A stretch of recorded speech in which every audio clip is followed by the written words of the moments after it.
Hello ladies and gents, and welcome to this week after Thanksgiving. The internet is down in my house, so we get to record these videos today at a coffee shop. Yay! It's fun when technology doesn't work, huh? Yeah, I know you guys go through it too. We're all in this together, and so thankful for Panera this morning, so yay! This week, guys, I know, I sound like a broken record, but we are so close to being done. So hopefully you guys had a fabulous Thanksgiving. You got to enjoy some yummy food and time with people you love. And then today we are going to be submitting our Project 3 essays for peer review. That's going to be in the discussion boards.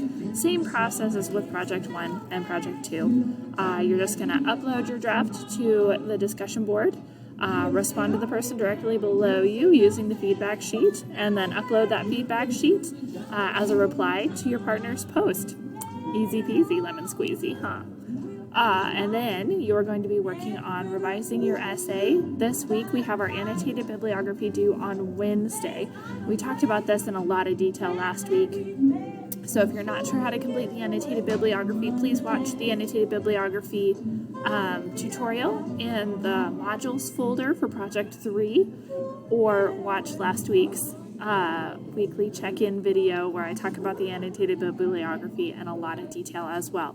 Remember, the annotated bibliography is a separate assignment from Project 3. So you're creating two documents for Project 3. One is the essay with a works cited page, and the other one is the annotated bibliography. So two documents there. The annotated bibliography is due on Wednesday, just as a way to kind of encourage us to not save everything for the last minute. I'm sure all of you are planning ahead and working diligently and using your time wisely, but just in case you're like me and procrastination is a constant struggle that you deal with, this is to kind of help us so we don't have an overwhelming amount of work there at the end.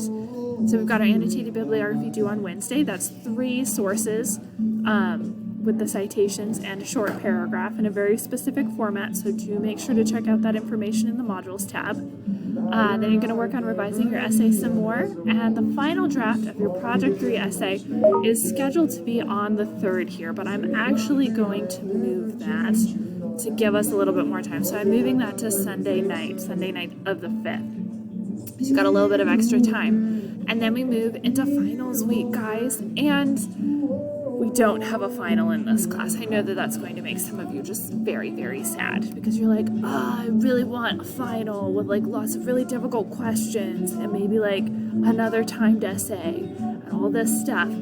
Sorry to let you down. We are not going to be doing a final in this class.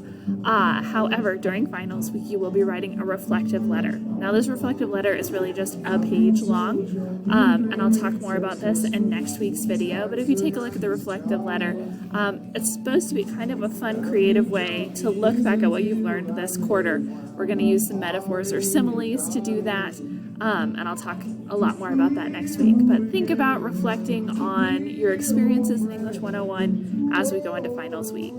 And then there is an exit essay, but only for a very small portion of the students.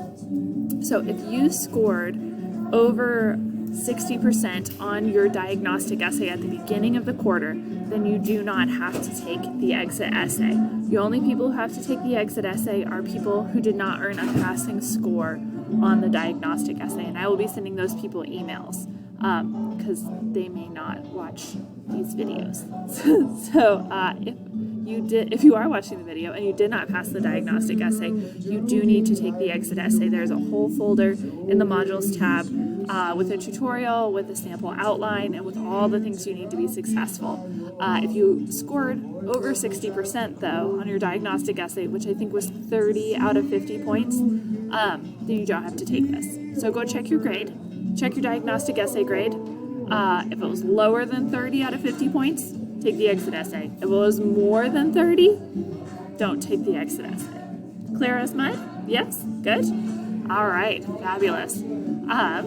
As always, if you guys have any questions, reach out. Everything you need is going to be in that very excellent modules tab in our class. So if you go ahead and pop in there, scroll down to Project 3, you've got all your annotated bibliography stuff here and all of your essay stuff here. So hopefully lots of good resources for you. And if you're feeling real good about the essay and you want to look ahead, there is a whole folder about the reflective letter as well. So lots of good resources for us here. Hopefully you guys had a marvelous Thanksgiving. Continue working on your Project 3, and if you have any questions, just let me know.